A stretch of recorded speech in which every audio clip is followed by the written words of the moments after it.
Hello and welcome to Conversations with the Voice of Reason. I'm your host, Benjamin Boyce, and today's conversant is Carob Marcelle, who is a black woman living in Utah and working to thwart the encroachment of diversity, equity, and inclusion throughout her school system, or the school system that her children attend. In this conversation, we talk about her own path towards enlightenment and overcoming her struggles that life handed her via destiny, fate, or her own personal human condition, and why she's standing up against DEI and why you should as well. I found her to be a wonderful conversant. Links to her work are down there in the description. Without further ado, here is Carob Marcelle.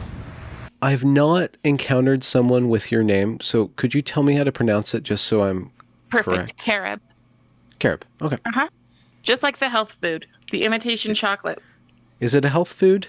It Yes, it is. It's literally imitation chocolate. So, Yeah. You can get it at the health food store. I think Leslie told me once that she used to drink it as a kid. So Yeah, no, it's some sort of Southern delicacy or something. Yeah. Yeah. Where's your what's your I guess your Nationality? not that, but like your family history kind of. Oh, Where'd yeah. you guys grow up and Okay, so I have a unique. I'm a rather unique person. Oh. I not that everybody isn't, right? But I put myself into foster care when I was 8 years old, and I lived in foster care, and I aged out. So I don't have family. But my mother is like Sissy Spacek from the movie Carrie, and the mom or no, the girl? the mom. Okay. So growing up, my mother used to make me call her Your Majesty, and she called me Slave Girl. Oh. I come from an interesting background, which is why I don't buy into the victim narrative. Okay, because you see what happens when the victim narrative is internalized. Yes. Or Absolutely. multiplied. Wow. And so, but at 8, you were cognizant enough, or you had your wits about you to such a degree that you were able to initiate that process yourself? I was being groomed to be a prostitute. So, yeah. So my options were that or to get out. And I have a very weird kind of, I would watch Nick at Night, and I'd watch the Donna Reed show. And I was like, that looks a lot more normal than my life. So Okay. I decided to run away, and I ran away to the police station. And I said, put me in foster care. I mean, in all honesty, I was expecting foster care to be like Annie. And it wasn't. Miss So I lived Hannigan? yeah. Well, more or less. I lived in 18 foster homes in 9 years. So, Wow. yeah. And then you aged out. Did you age out of that into college, or how did you? Yeah. Yeah. So I'm from Moses Lake, but Moses Lake, Washington. But I went to Cornish College of the Arts, so in Seattle, Okay. the Performing Arts College, and I only lasted 1 year there, and I left there with an overdose of sleeping tablets because I had such an expectation that everything was going to be wonderful once I finally got to college, and it just wasn't. I was still the misfit. It was hard. You were a misfit among art students. Yes. Oh, wow. So like misfit multiplied. Yeah. So I was super religious to the point that, like, when other people were saying they love the Backstreet Boys, I wrote I love JC on my shoes, and I meant Jesus Christ. And so by the time when I got to college, everybody was a lesbian, or orgies or whatever, Including the men. Yeah. because it was an art school, right? I mean, it's Cornish. So I thought that I remember being asked to to do a monologue that was your creed. And I had said, I believe in Christ, but I also said, I also believe in the right to say, F you, Almighty Creator. And so, because I'm pretty open-minded, I've always been relatively open-minded. Like I can have my own faith and that's up to me, but I don't hate somebody who doesn't share it. I've never looked at the world through we're so different that we can't get along. So, which is where the whole woke nonsense makes no sense to me because I'm just like, how how is this a good plan? Oh, yeah. That's a good question. Um, it's it's kind of fascinating to see how moralism or somebody's moral priors can obscure reality to such an extent that they can't see the outcomes of their morality. Yeah. You know, even though they want the good, when they implement the good and it doesn't turn out to be good, they can't. It's really difficult for them to revise that or to see the consequences of their, utopian fervor Yeah. or any given like moral outcome. It's the That ego. makes There's something about that. a lot of sense, except that what's happening right now is so bad that I think you actually have to put your head in the sand to keep going forward with it. Oh, And I mean, I saw it in 2020. I lived in Seattle and I was assaulted. I was jumped by a girl for carrying a sign that had Martin Luther King's face on it and said, "Character matters. Reject CRT. They are using us." The girl who jumped me could have been my relative. We look that similar. But she jumped out of her car and she said, "I will not allow you to spread your hate." And I was just like, this is Martin Luther King. What hate? I don't have hate in my heart. And she could not see that. And so that weekend I went home and I stumbled across your videos and I watched them pretty much like a marathon for like 3 days straight. I just watched and watched and watched and then took a cold shower because and then because it was really hard. It wait, was are you hard talking to about the watch it. evergreen? Yes. Yeah, Yeah. yeah. And I thought, how in the world would anybody be okay with this? Because all I saw was hatred and othering people, right? hmm And especially the one woman that always stuck with me was that young woman who stood up and said, "I'm not a victim." And then I think the next day they pulled her out into the crowd and made her have a struggle session. Yeah, yeah. There was a couple of black females specifically who either questioned or disagreed with the mob, and they both were, put through, shown the right path. And they both recanted in one way or another. One girl who has a reading disability was kind of put front and center and told to read something and thoroughly embarrassed. And then the internet to this day still mocks her, as the evergreen student who can't even read. But without knowing the backstory that she was put in that position for disagreeing with the mob or for just wanting to hear both sides. Right. So. Yeah, it is very hard. I work with people who I work with kind of the inner city people of Utah, which I didn't intend to do. I Wait, there's literally a city of sufficient girth that it has an inside to it in Utah?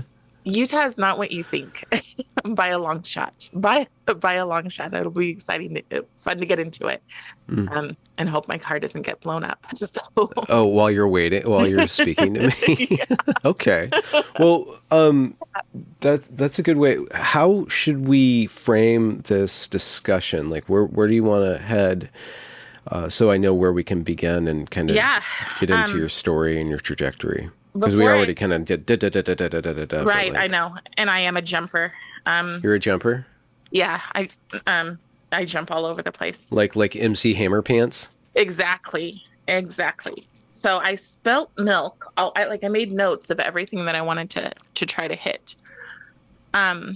So One of the things I think that's important to hit is that people move to a state like Utah thinking that they're escaping it, and there really isn't an escape. Oh, But states like Utah, well, especially Utah, mental manipulation is the big thing here. And people, mental manipulation mm-hmm. or the colonization of the mind is another way of putting it. Okay.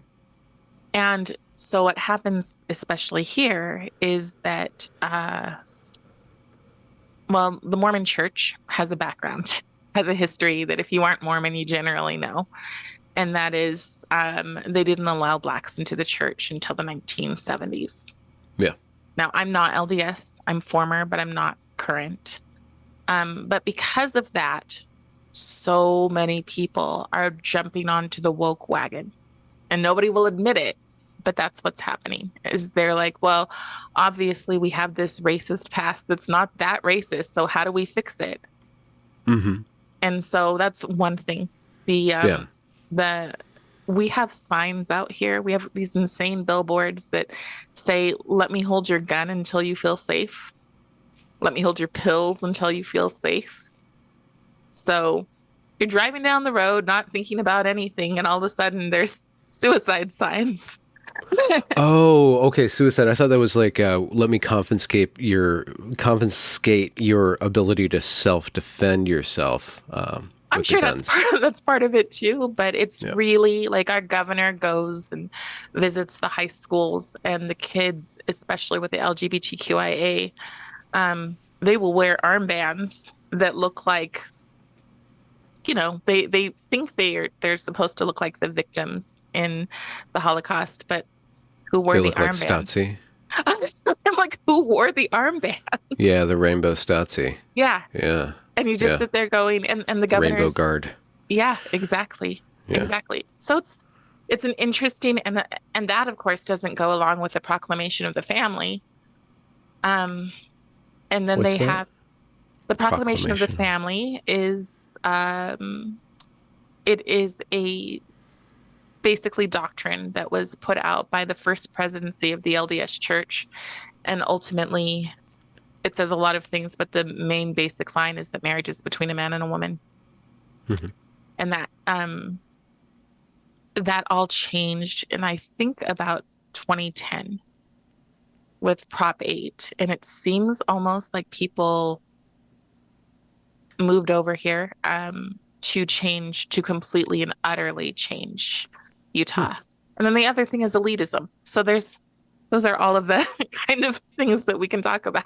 Mm-hmm. What do you mean, So elitism? elitism. So one example is right now in my town, small rural town, we moved here on purpose. Um, we are getting the exact same things that you're seeing in Seattle, the exact same things that you're seeing in California. And then what you get is a progressive, we must move forward, even to the point of sending out student like um, newsletters that say, if your parents aren't kind, if they haven't taught you the right way to be kind, look for a better trusting adult, Oh, okay. So we're getting all Yeah. sorts of, yeah, Propaganda. Yeah. much, yes. So, as somebody who grew up in abusive family Hmm. and then went into the foster care system, Hmm. and sounds like you said you had like what, 16 different places you 18. were in? Hmm. 18. So you were going from place to place and having Yes. such a destabilized childhood. And there's sexual abuse, it sounds like, or like the Hmm. beginnings of that in that, and you're of a ethnic or racial minority, so there's probably some racism, or there's some interaction with your racial identity that you've seen, that you probably had to struggle with or grow through. Then to see the rhetoric of justice, of social justice, come in and accuse parents wholesale of child abuse and use, I guess, gender, sexuality, and race Right. to facilitate a wedge between the child and parent. It might be the case that you have a little bit of something to stand on to say, okay, listen, there's abusive parents and then there's not abusive parents. And you can't just say because parents aren't teaching you the right way to be kind that they're abusive parents. Right. And you can't determine what kind is for someone else. I would say that there's nothing that I value more than being a mother. I was only able to have one child. We attempted to foster in Seattle, and you had to go down the route of being trauma-informed care. Okay. Trauma-informed care is worst practices. Oh. Watching worst practices in. So I have some standing based on like what will work well for kids, what common things that have always done well for a human being, not just a child. But some of those common things would be having a sense of gratitude, taking responsibility for your actions, learning how to just look someone in the eye or have a conversation with them. So some form of self-confidence. Yeah, exactly. Yeah. So, but self-confidence rooted in self, not in the collective. Yeah. So what trauma-informed care tends to do is to give as many excuses as possible. I'm sure you're familiar with the ACEs scale. Okay, that's the Adverse Childhood Effects of Trauma scale. Okay. And I'm a 9 on that scale. You can only be a 10, although I'm sure today that scale has turned into a whole bunch of different things. Yeah, there's probably a lot of inflation, trauma inflation. Right. Yes. So being a 9, that means the only thing that hasn't happened to me in terms of, you alluded to sexual abuse, is no one has been killed in front of me. Every other thing that you can imagine, yes.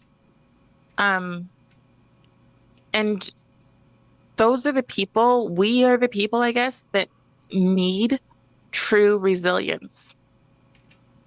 I realized at a very, very young age that if I was going to succeed in any way in this world, I had to rely on myself. And I had to become the person that I wanted to be. Had somebody taken the trauma-informed route, they would have said, for you, you've been through so much, you can't possibly achieve mean world. And when I say that, my foster brothers and sisters, they did make those choices. They still have a chip on their shoulder. They still have not. Yeah, it looks like Jerry Springer. They've had a rough life. So you would think that if somebody like me comes out and says, I've got some good solutions, I've got some good trainings, I can help you here, which I have done. I've gone to my school district and said, I could probably help you with this. And I've never said, I could probably help you with this, so pay me. Because my interest, like I said, I am fundamentally a mother. That's my identity, and I'm proud of it. Mm-hmm. But not just to my son. You know, I have nieces and nephews that I care deeply about. I've been a para-educator. I've taught drama for years. I'm in a lot of children's lives. Watching what they are doing to these kids is more abusive. It's worse than when I was 5, I was raped for 3 days straight. This is worse. Why? How could that possibly be worse? Because it doesn't stop. The mentality is so crippling and long-lasting. Yeah. Yes, and just the gaslighting, the constant telling you something that's not true, and there's no door that opens, no weekend that ends. It doesn't stop. And to watch them want to do this for no other reason, in my opinion, than power, because none of these practices are working. Our kids are doing worse in school. Our kids are afraid to talk to each other. Our teachers are afraid. Our parents are afraid. Everybody just lives in this constant state of fear that doesn't end. And the people in power, How? go ahead. How What? does it not What? end? Well, I know. How is it? How does this trauma-informed care lead to a state of constant fear and alienation? Oh, well, trauma-informed care, I think, leads to weakness. Okay. I think it leads to fragility. You know, Okay. Yeah. Robin DiAngelo's white fragility, but I think that it leads to true fragility, Hmm. an inability to,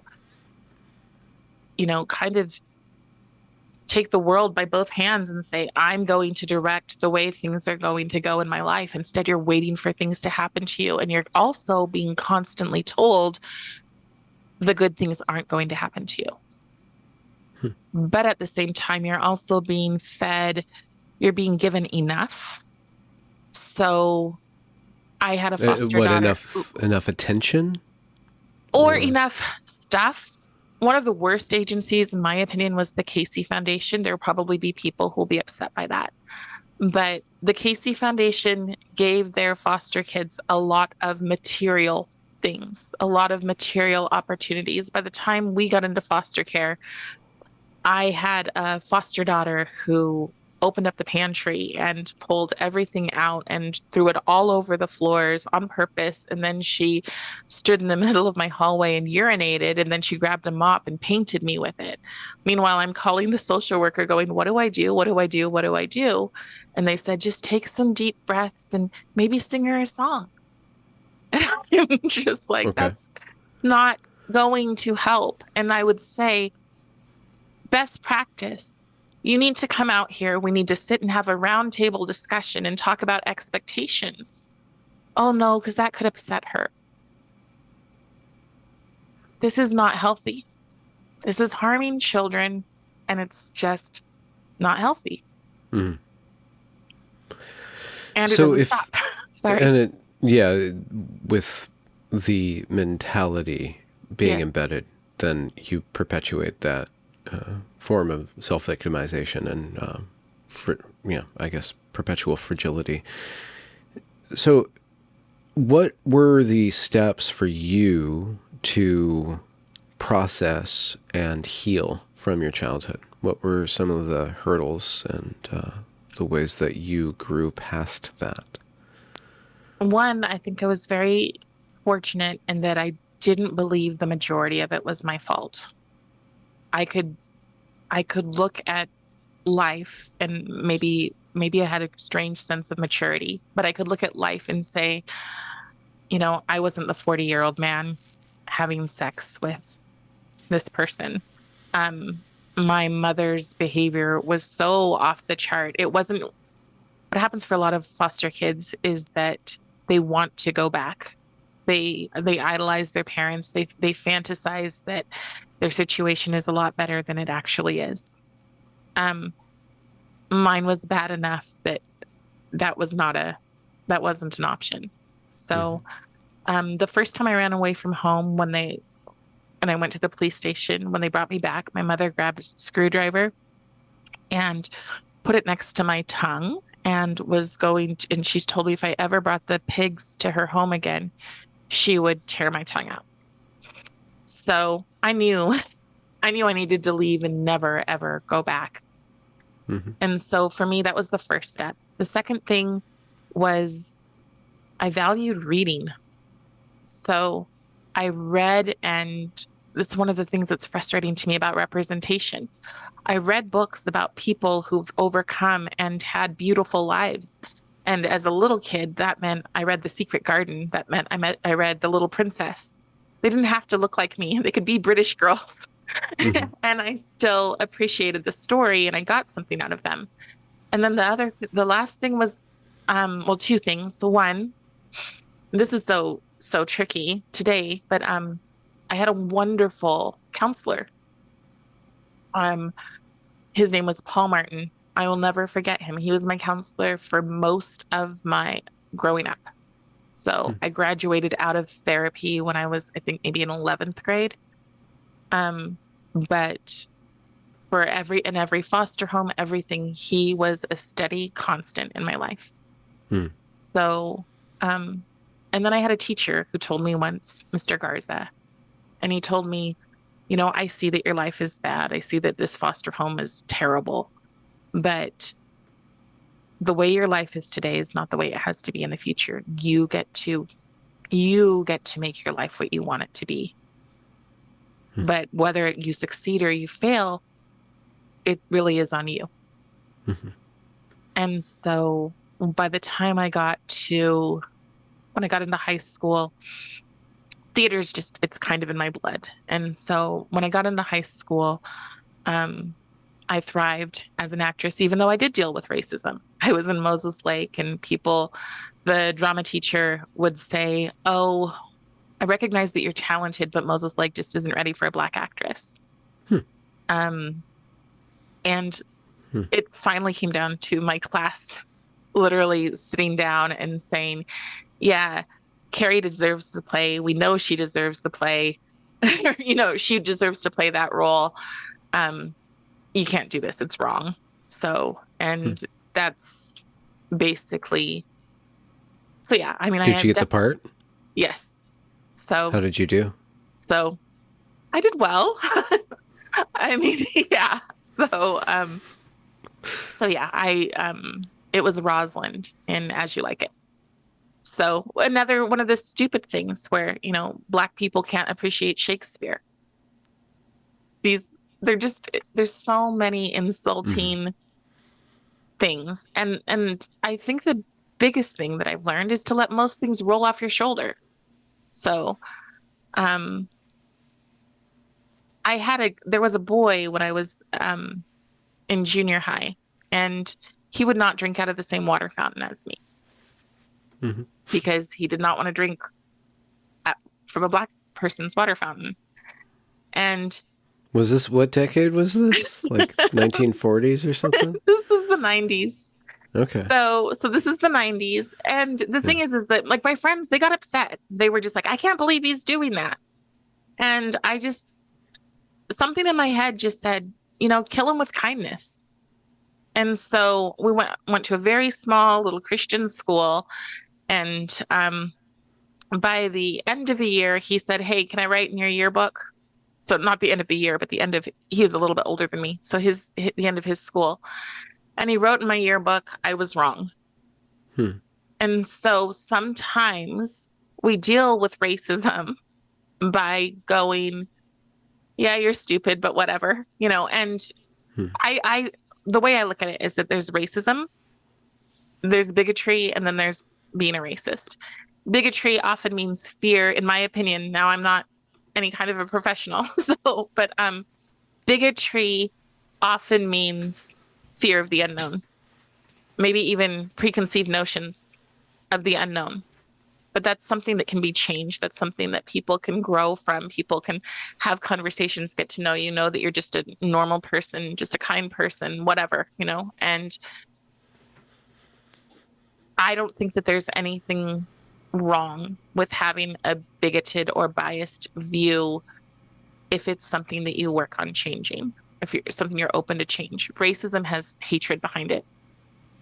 And I think racism also has supremacy behind it. And I find these days now to be the most racist time I've ever lived in.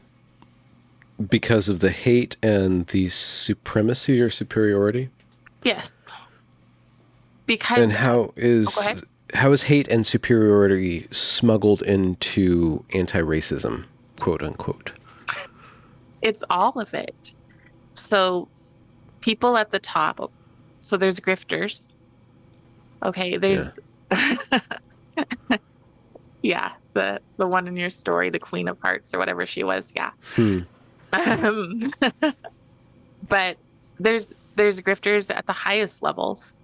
From what I understand, DEI really came into our schools when Obama came in. That's when it all started from, So I did not recognize that at all. So it was by watching papers that were done in 2015 that I saw some things coming in. So people nothing bothers me more than being lied to. And so when people, Black people, say you can never achieve while being in their mansions, while being married to royalty, while being, famous celebrities, when people say that no one else can achieve because they're Black, that is that is sick. I mean, it's just lying. It's lying. But the worst thing is that the people who believe it. And so what I believe all DEI is really just the practices that were used on African Americans since the 1930s. So that's when What do you mean practices? Like some sort of propagandistic practices? so before the 1930s, African American families were intact. They valued education a lot. So when they got out of slavery, they were they were all about learning how to read, learning how to do for themselves, being self-sufficient. Um, they became, and I didn't even know this until like the last couple of years, but they became doctors and lawyers and judges. There's a place called Covert, Michigan, where Blacks and whites lived and worked together. Blacks were the police, so that kind of puts to bed the narrative that African Americans and policing have always, that policing has always been rooted in that. Um, and the reason I know these things is because I teach Black history classes for a positive version of ethnic studies through the Woodson Center. Mm-hmm. And the reason that I teach them, because honestly, I believe that all history, I've never been a proponent of things like Black History Month or, multiculturalism the way it's being done now. Mm-hmm. But the goal is to divide people and to make them resentful. And that is what happened in first the Black community.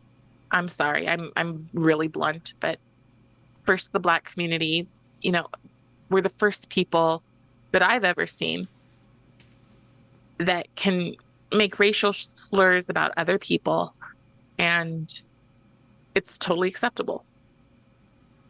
Whitey, white demon, bleach demon, it's really things that make me sick to my stomach to hear.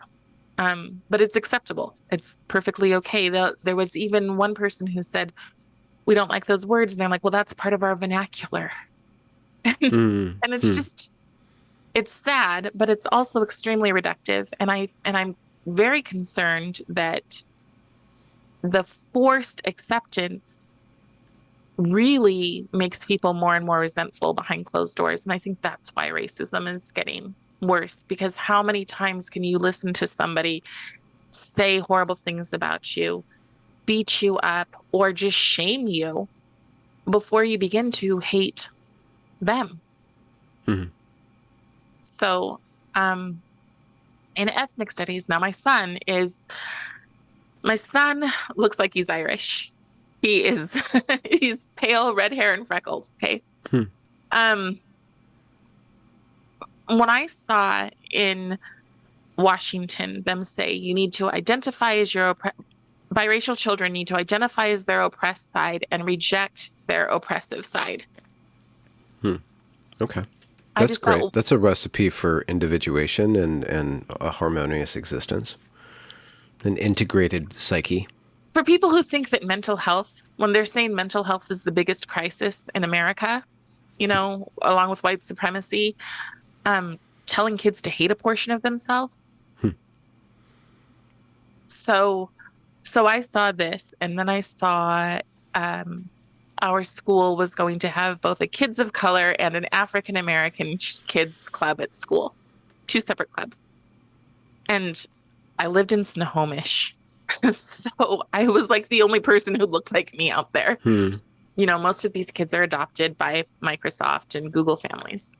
Oh, okay. And so I called the school district and I said, I already teach drama here. I would be so happy to be the mentor. This was right after George Floyd. And I said, so what I imagine doing is putting posters up all over the room of achievements that these people, that the culture has the people within the culture have accomplished. Um, and the principal said, let me stop you right there. And she said, we really want them to focus on their lived experience.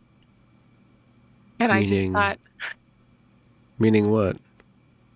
meaning, meaning this is the point of ethnic studies.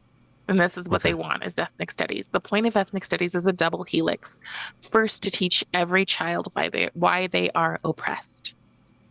So parents bring it in and they come in and they go, oh, that's wonderful. We're going to learn about Guatemalan culture. We're going to learn about, Asia. We're going to learn about Europe. No, it is absolute social justice in your classroom. I call it social injustice or critical resentment theory. So the Hmm. first part is to teach your child to focus on why they are a victim, why they are oppressed. I don't know if you've ever seen, there's this wheel. It's the wheel of oppression. Yeah. Yeah. And I've It's seen a it. it's a big pie. It's a redistribution pie Yeah. based It's on past wrongs and future shame-based redistributive tactics. the newest one has about 200. It is really hard to read it. Nice. And Yeah. it's like, do your parents own a car? Yeah. So, just really over the top. And the circle always goes every single time, no matter how big it is. The people who are the most oppressive are always the white cisgender Christian male. Always. So, and that doesn't matter because if you live in a community, we pretend that there aren't communities in Georgia where African Americans have been very, very wealthy for multiple decades. Hmm. We pretend that those stories don't happen. And ethnic studies does not highlight those stories.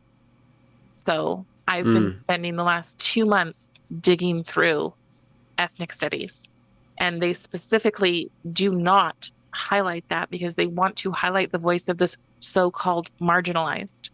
Yeah. That's the first part. Yeah. The second part is to teach the kids how to rise up. So you Ah, got little tiny kids, and you're like, oh, like this is yeast under a wet blanket.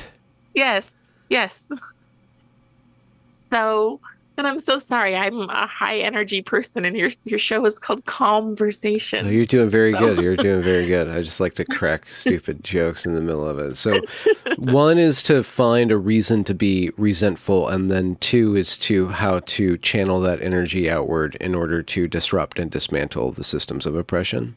yes. And so for little tiny kids, it'll be, oh, isn't this adorable? The kids are protesting because they want chocolate milk. So cute. And then it's, let's pretend that the puppies aren't getting adopted and let's carry signs through the school.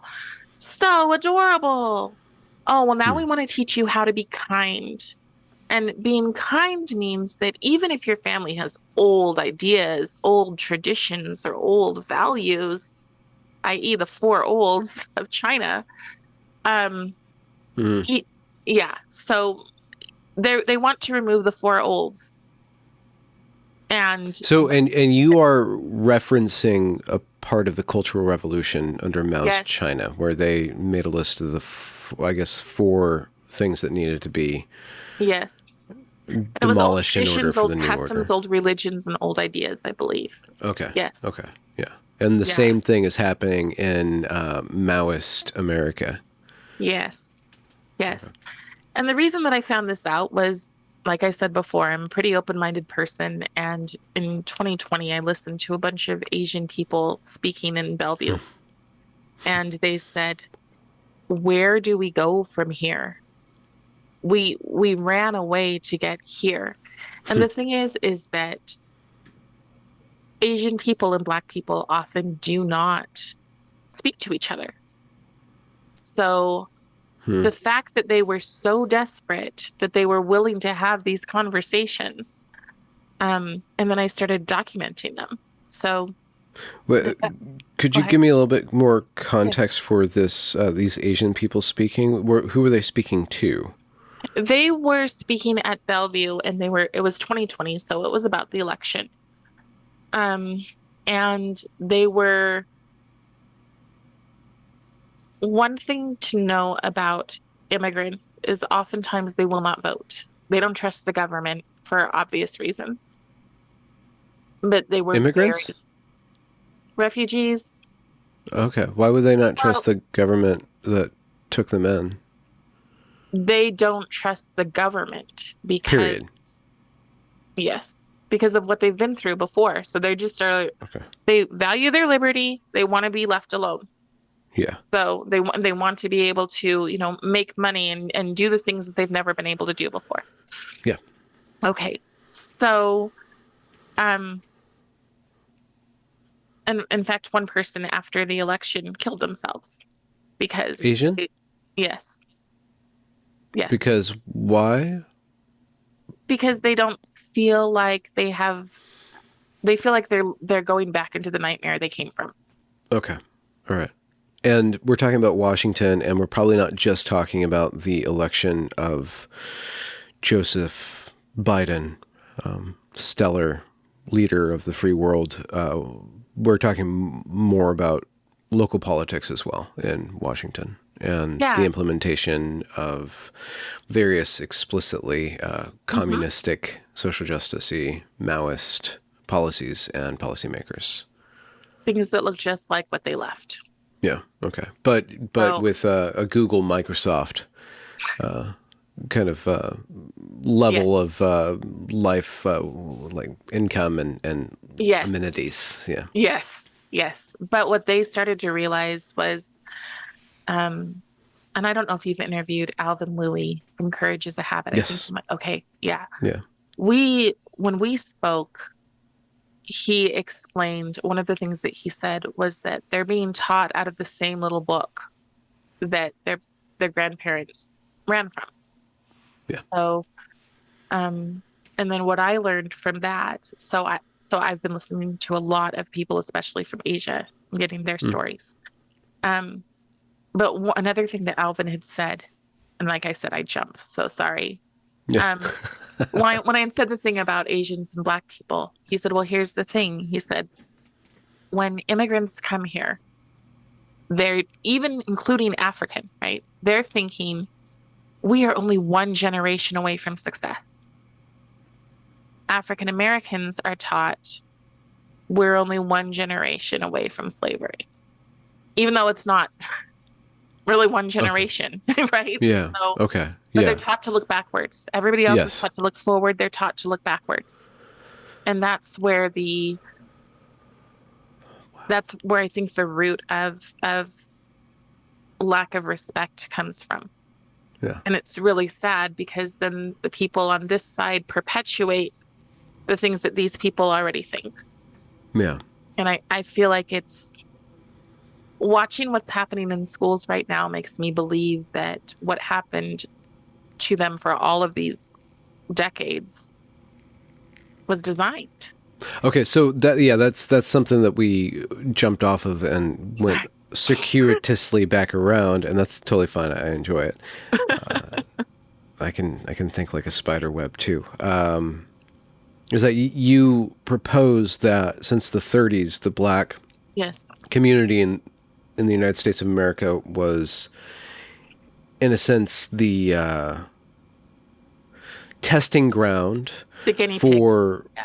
for progressive ideology, Yes. which would be not just to destabilize family, but to rather impose the state as the central organ of not Yes. just control, but outcomes. The state is the mother or the father, and Yes. maybe the father, maybe the mother, depending on the culture. But so that in order for the state to maintain its priority of influence over the individual, it needs to insert itself between the individual and the family, both preceding and following.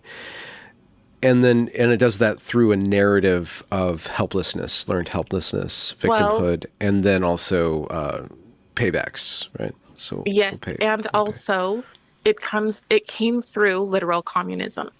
So what happened was that people realized that they could not take America down because of its values. So they had to look for a kind of weak link. And so what they did was they went to the African American churches Hmm. that were really focused on Christ, and that was their focus, right? They were No. Christians, and it began to change within the church the focus of biblical justice with social justice. Okay. Do you have a reference, like a book or a study on this? Because we're starting to talk about history. So what groups, Yeah. when? Could we get a little bit more specific, or at least point people to resources to hear this story? Yes. Well, one thing that was very interesting to find out, and now do not take what I'm saying. Anyways, my YouTube channel used to be called Martin's Daughter because I wanted to follow in the footprints of Martin Luther's steps. I heard that Martin Luther King never used the name of Jesus when he preached, ever. And people said behind closed doors that he was a socialist. So that's just one example. But what happened was, I want to call him the Red Priest. And so I believe the Red Priest came in and they started teaching the pastors of these groups how to be how to focus on social justice. But they literally did come. This is KGB came here. Oh, okay. So in terms of, and I wish Do we I know had what more of era this then? Is info. this like the 50s or well? If it's Yeah. KGB, it's got to be post-war, so 50s, 60s, and maybe some sort of instigating of racial unrest in America could be Yes. laid at the feet of. So Manning Johnson, there we go. Sorry, Okay. I wasn't prepared for that. No, that's okay. Manning Johnson wrote a book called Color, Communism, and Common Sense. Okay. There's a brilliant channel called Fahrenheit, I think it's Fahrenheit 451, where he reads the whole book and he makes the video commentary with it.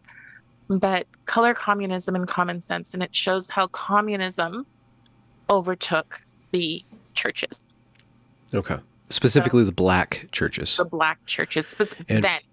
Remember, Okay, so- they're the guinea pigs. Okay, so the black churches are the locus of seeding a narrative, a counter-American narrative, Yes. just for lack of a better term right now, because that's where the black people are learning their values, congregating, meeting. But There's also it seems control like there. I'm sorry. in control. Okay, no, yeah. Yeah. Continue. No, There's there's also a lot of control. So when you attend many black churches, not all of them, I want to be very clear, there's some wonderful churches out there. But when you attend many churches, you are deferential to the pastor and the pastor's wife. Like they are Okay. practically royalty.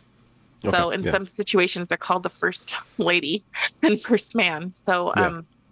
so there's a lot of control. And somehow it's the only group that I've ever seen that's a faith-based group that can be overtly political. Well, I mean, if you look at like the 80s and, family values, Christian right, their political Yeah. force that they exerted over, I don't know, certain cultural vectors and all the good that did them. And in the ensuing years, it doesn't seem like any of their regress combated the progress that we're on right now. But I think that...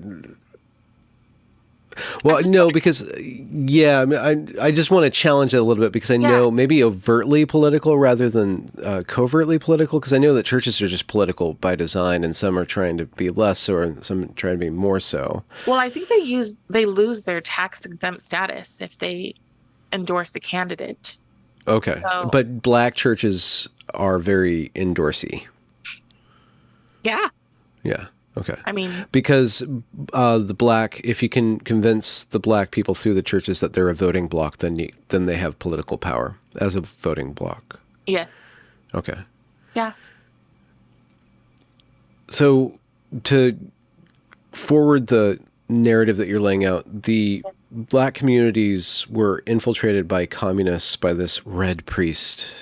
you're saying. Yes, and I wish I could remember his name, but I just can't. So, And one of the problems with social justice mentality that you were laying out with the ACE, Adverse Childhood Experience Score, or mhm. whatever it is that the church, the gospel, by focusing the individual and the community on the worship of one almighty God, the creator of everything, and a lot of key phrases in the Bible are about, God is the judge, and my job is to serve God and to build a family. Family is central to this.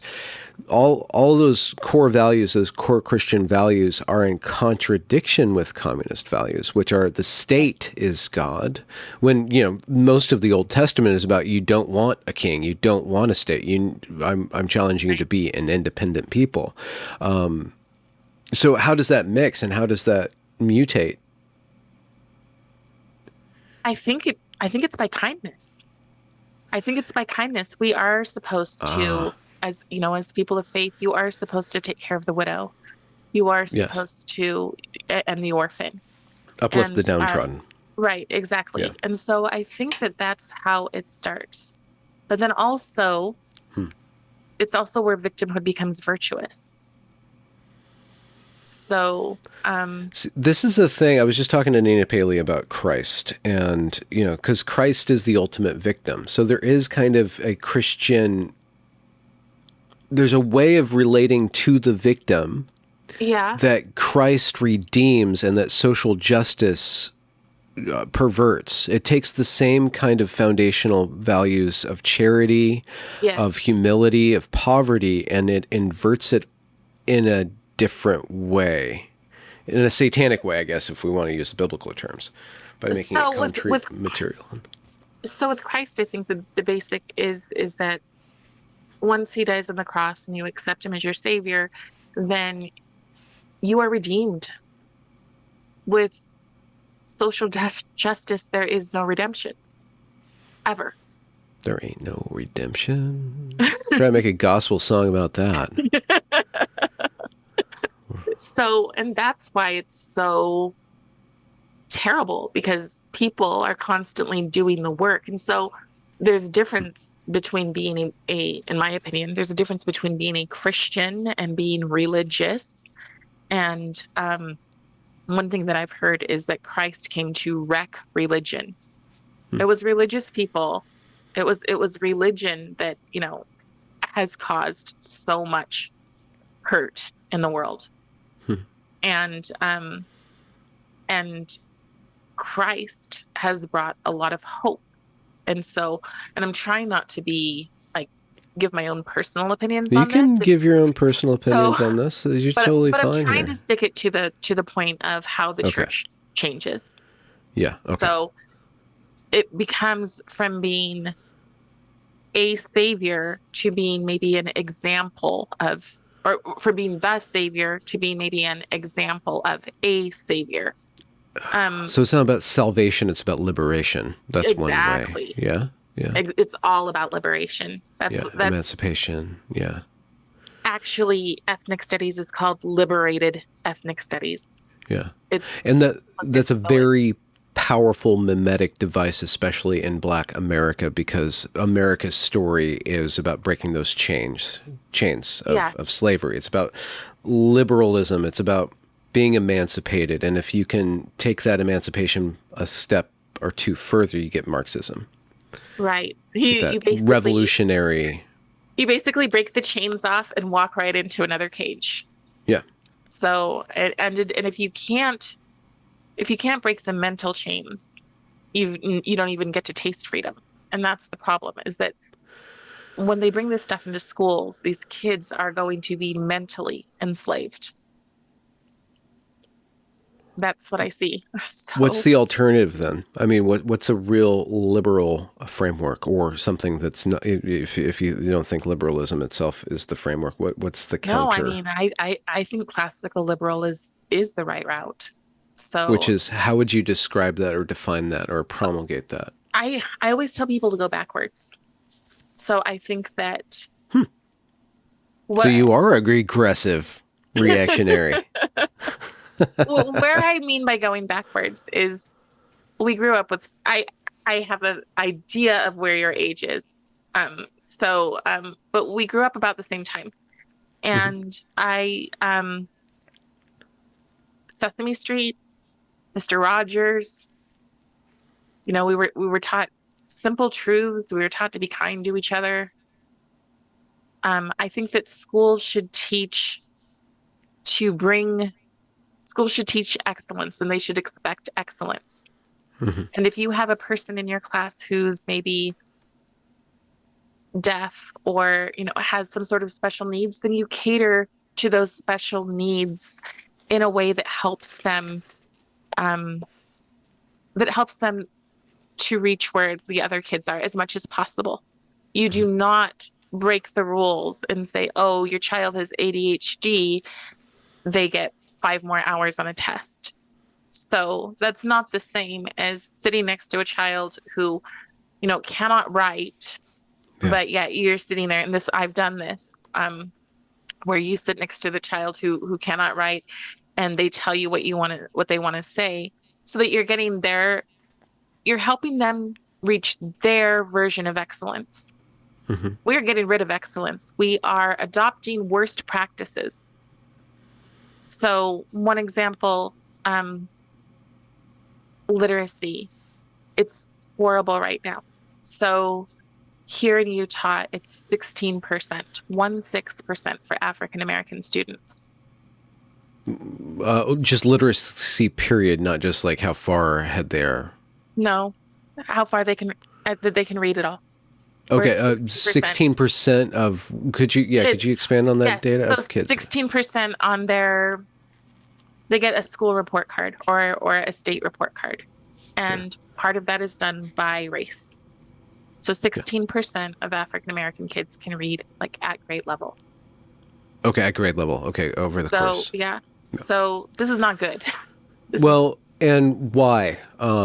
Is it just the school's fault, or is it a culture of disliking? I mean, because I know I've spoke with Coleman Hughes way back before he became the Coleman Hughes that we know and love today, right. and he was talking about the attitude within the black community, Yes. specifically, growing up, that literacy school that was white, that was Yes. being white. Exactly. To be Exactly.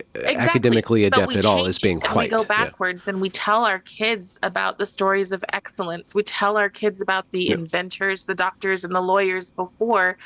We do not show them pictures of brains and then show them an ape's brain and then say, oh, white people used to think this of you. Okay. How would you even think as a kid? And I'm quoting something that I've seen in a book, okay? How would you as a child, and they're like, oh, we just want to show them that was the history. But if you're a kid and you're looking at that, you think it's not going to stick in your head that half this classroom thinks I have a monkey brain? I mean, this is some terrible, worst practices. Yeah. Why in the world would you do this to children? Well, so just a personal confession. With the advent of Evergreen as a meme, I came onto the scene and did a bunch of things on YouTube.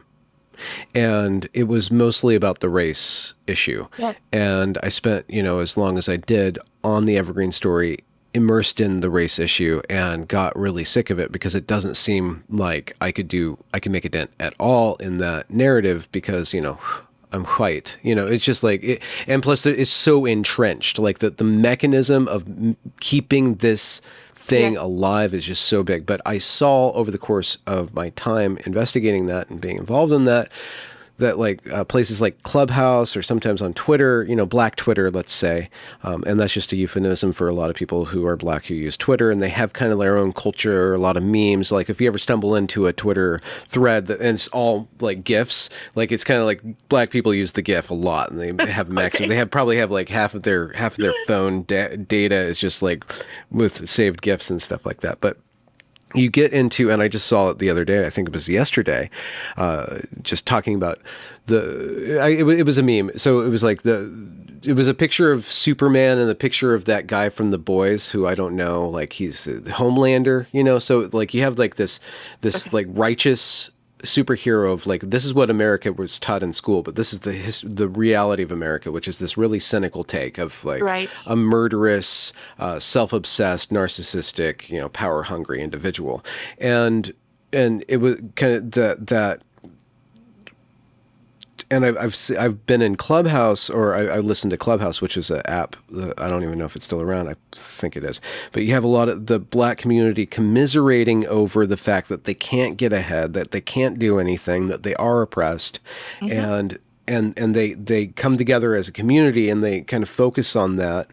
And whenever somebody in that community, a black person, comes on and says, listen, I'm making millions of dollars a year. Like, if you guys just like figured out how to like use this thing called the free market, you're free. You can liberate yourself, but you guys are actually running into the chains and you're Right. perpetuating this change. So the frustrating thing about this conversation is that I can't even comment on that because that itself is perpetuating, you know, this divide. So it just like, how could I ever, I can say this is puerile. This is really damaging that the schools are doing this, Right. but there's an addiction in that community to that version of the story, of the narrative that's really entrenched. Maybe Right. somebody like you, but I know just like with the feminist arguments, and I shouldn't say that, that you would be cast out by having different ideas. You would be like the ideological structure will automatically purge you from itself, because if you don't adhere to these tenets of it and these beliefs,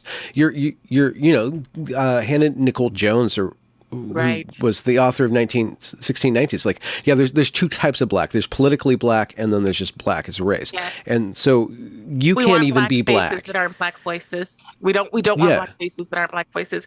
That's true. So you It's aren't just really wrong. frustrating. So Yes. so I don't even know if I can comment on it. And so the Yes. conversation itself, No. like You there's have nothing I can to. do. Right. This is the thing. And yes, you have to. Not, I mean, you obviously don't have to. But if we want to make a difference, then we must not cave into the manipulation. We must not cave into the gaslighting. We can't. So we have to say, yeah, I don't believe your stuff. I think you're crazy, and I'm going to keep going. So that's, you're right. So PBS had me on a couple of, like, last year. Really? And You made it to PBS. Okay. This is going to be interesting. I wonder what they, oh, wow. This is going to be interesting. so, but this is just PBS Utah. But yes, so I Okay. was PBS Utah. Okay. And they were having a conversation and it went fine. They wanted me to represent the true conservative. And on the break, they said, wow, you're much more intelligent than we expected you to be. And these are two black men who are talking to me, and I'm just sitting there Yeah. going, how is that acceptable? So that's one. Yeah. Now they're doing a new episode. And on this episode, they want to talk about ethnic studies. Mhm. They are having one person on she is the golden child of Utah's voice of reason for black people. Oh, She goes to our schools and she teaches microaggressions. She runs a social justice school. They reached out to the group that I work with and said, we want somebody to come and speak about ethnic studies. And they said, that's fine, we'll send Carob. And they said, literally anyone but her. huh. They are making the person who goes on answer a whole list of questions to make sure they have the right narrative, that they don't step over that line and make anybody feel uncomfortable, and that the other person with their social justice, all black school, maybe it's all people of color, but there's no white people, not even on the staff of this school. It's insane. I Wow. find it completely insane. But I want to Yeah. flip that and say Okay. there's hope, though. Because even in that one little episode that I did, people started sending me messages and going, how do you have the strength? Like, we know that living here, this is what's expected of us. I said, well, what do you expect of yourself? And so people are starting to open up their eyes. They had that whole um, race replacement theory. White people are afraid of replacement, whatever stuff, right? Um, but as they watch more and more people come across the border, they're starting to go, wait a second, are we no longer significant? And so they're Hmm. starting to wake up there. But for white people, Hmm. and I hate that term because Why I people? just, I'm like, I'm- my husband is white. My son might as well be white. Like, Yeah. this is not a thing for me. And I think I'd like to believe it's still not a thing for many, many people, but I don't know how you keep it from being a thing when it's so constant and in your face, when Oh yeah. people can say and do this stuff. I think that if I were in those shoes, I would step back. I would be like, oh, I can't, but you have to because you have to show, just like I had to show that boy at the water fountain, you know. Yeah, I Hmm. don't it's very simple and I honestly think that just like when I go into certain places, people will say, "Well, you're like a breath of fresh air. You don't hate us? What?" You Hmm. know, I think that the opposite has to be taught. Yeah, I Remember don't that meme photo of like this very unappealing. Sorry, but like she's not dressed well, I but know who she's a you're black talking woman, about. Yes, and she's she's not got like tiny either. white She's people are evil, and yes. PayPal me. Oh, You should say yes. it's okay to be white. PayPal me. That's what you should do. That should be your brand. I actually have had people say, "Oh, can I PayPal you because I feel like if you talk, you should be reimbursed." Hmm. Like you are stripping the human condition off of people. When would you do that to another person that looks like you? Hmm. Why do we have to be so different? And that is because that's the narrative that's being told to manipulate us, to separate us, to divide us. Hmm. And that's why I say go backwards. Go back to There ain't science. nothing racist about a tip jar, honey. Okay. Yes, yeah, I know. Okay. I'm so that also comes down to growing up poor. Like I feel like Uh, because people will say, "Can I support you in this?" But it's not the same. It's not like people will respond on my YouTube channel and they'll say, can I do something?" And I'm like, I don't have anything set up for that. I'm barely able to hit Zoom. You know? mm.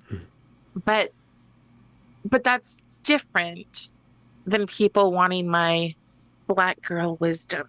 Oh, the magic. Oh, so you I'm still get a not little for bit of that, sale.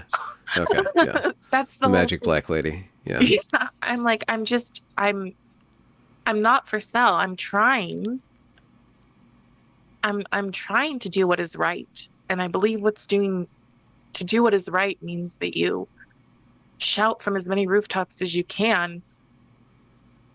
You are driving off a cliff. Hmm. And So are you worse, are go ahead. oh sorry. The worst thing? No, I worse than us driving off a cliff is the people who've checked out of parenting and it's just inconvenient for them. So they're letting their kids be driven off a cliff before they're old enough to make the choices for themselves. Hmm. Mhm. So I mean, you are doing what you can as an independent operative to push against what you see to be a civilization-ending ideology, if I may just Yeah. put a fine point on it. But very quickly, I'm sure we all have to realize, well, I got to be organized in some way, or I have to are you developing a curriculum? Are you ordering your thoughts? Like what process are you undergoing over the last few years to Oh, mount a tactical and strategic pushback? well, people have started to notice that I stand up against this stuff. Hmm. So I work with a group called Utah Parents United. And how that happened was I saw our governor not say no to critical race theory in a red state. Hmm. And I just thought, why would he not do that? So I reached out to this group and I said, I would love to teach teenagers.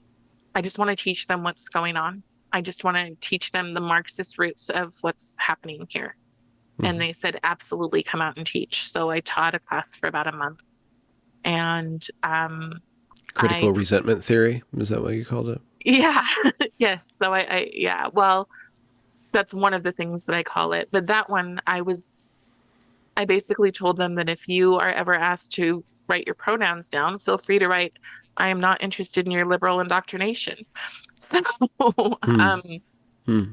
so, and I just explained to them, I said, there are so many African Americans and other Americans who have succeeded. This is based on hate, but not only is this based on hate, let's look at the profit that these organizations have made. And so I'm Hmm. as as honest as I can and also as hopeful as I can. Like I want these kids to know that they are loved and that they matter. And we have really like I've showed them the wheel of privilege. And Hmm. we've had some really deep discussions and most of my students are white. So and I just let them ask me anything. Nothing is off limits. Whatever you want to know. You know, I've had little kids ask me, sorry. Um I've had little kids ask me things like um they'll say my daddy says you have different hair than me. I do. You want to feel it? So I do the opposite of these stupid DEI trainings and microaggressions. I actually give people the benefit of the doubt and think that most people are curious. And most people, another thing that I do is, I am trying to answer your question, but another thing that I do is I play Harriet Tubman. I put on her costume and I go to the different festivals and I tell her story because I want the story to be told from a place of, I don't hide history. So I tell the gross, awful things that happen, but I also tell, like when I say, she's running through the woods, and being hidden in farms, and good white people help her, and free black people help her, and, you know, whatever I can to bring unity into the story. Hmm. So, the curriculum that I use is 1776 Unites from the Woodson Hmm. Institute. Hmm. So I I work with them and I tell those stories. And I always just start with that place of you're going to hear the term safe space a lot of times in your life, but this is genuinely a safe space, which means that anybody can ask any question. There isn't judgment. Like just if we don't have these kind of conversations, we will lose our sense of humanity towards each other. We will put ourselves into the boxes that other people Hmm. that, elites want us to be in. Hmm.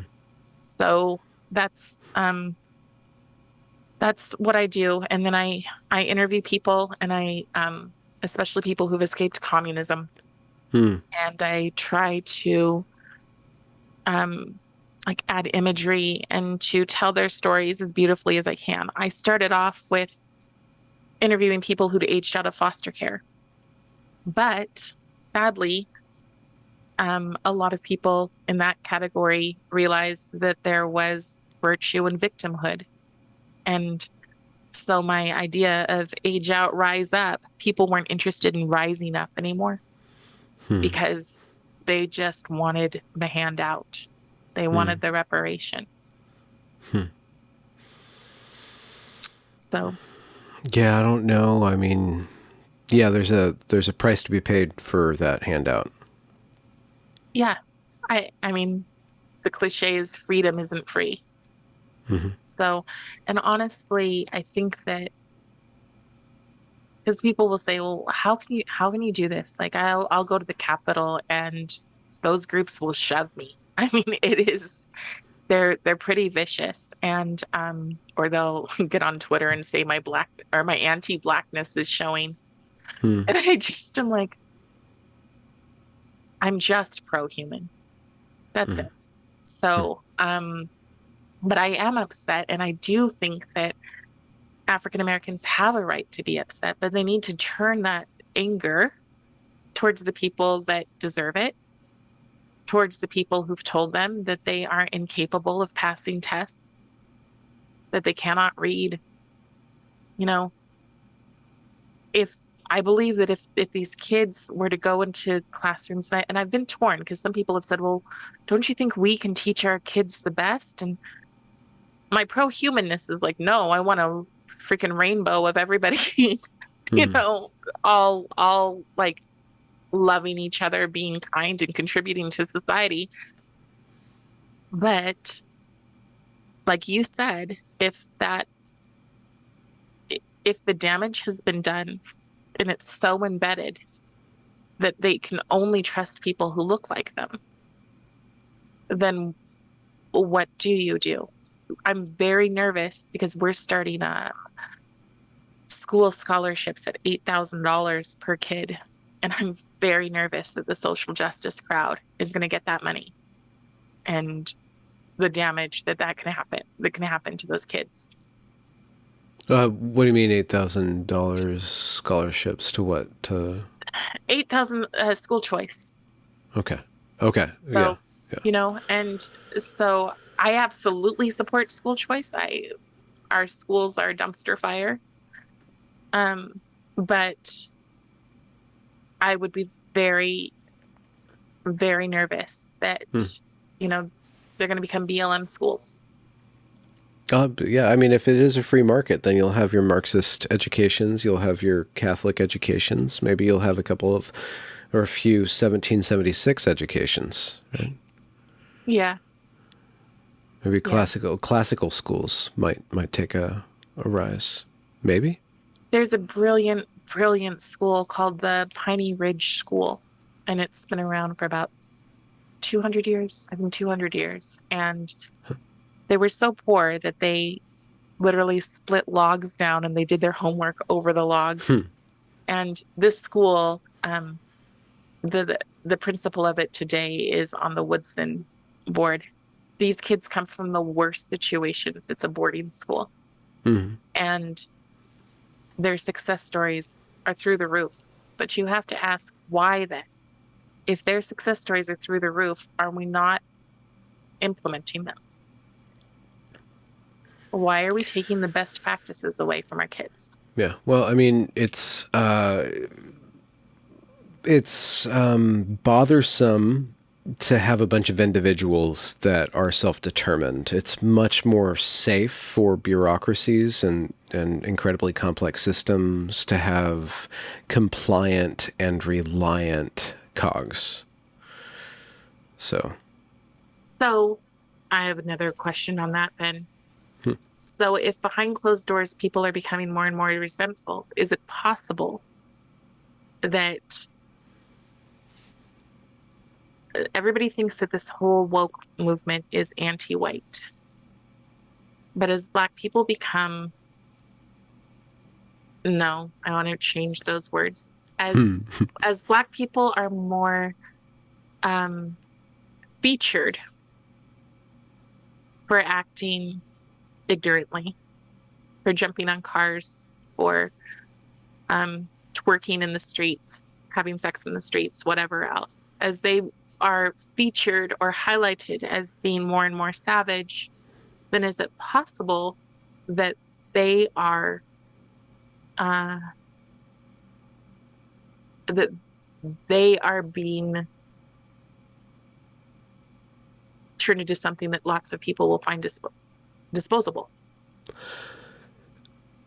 I think at the root of your question is if this social justice stuff isn't just as anti-white, as anti-black as it is anti-white. It's anti-white by demoralizing and, ridiculing and mocking and trying to instill a sense of self-depreciation and shame in the white population, and then also giving license to the impulsive nature of this other community, right? Yes. Like it's capitalizing on white guilt and then capitalizing on black resentment, and but both groups are just being given over to their lower natures, like just everybody's being denigrated. So it is not just anti-white or anti-black, but anti-human, anti-society, anti-civilization.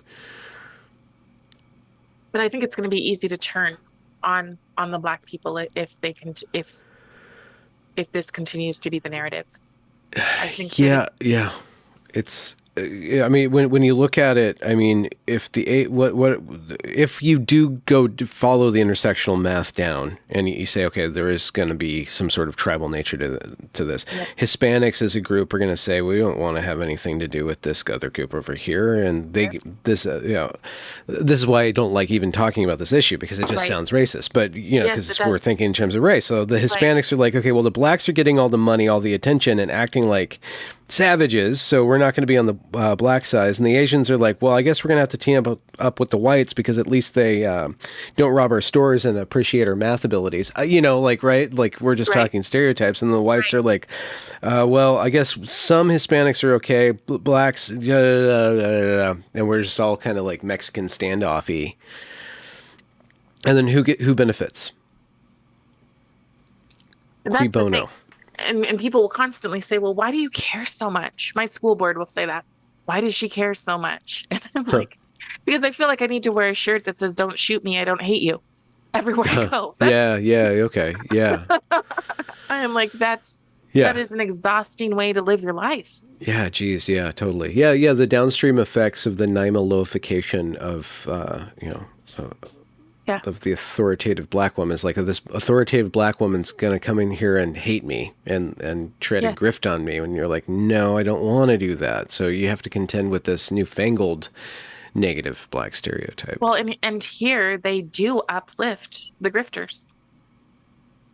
They do. They want them in their schools. They want them to tell their narrative because it makes them feel, I think, as long as we're putting someone else down, as long as we're pointing out someone else's problems, then we're the ones who are absolved. We don't have to worry about test scores because it's all whiteness. Right. This is a problem. So true. Yes. Demanding high test scores is white. Yeah. Yeah. So how can people find you and revel in your content? Good. My channel is called Be Not Afraid with Carob Marcelle. It's long, but yeah. And I had somebody say, you seem afraid of everything. So I just want to hit that. I'm not afraid in the long term of everything because Yeah. I am a person of faith.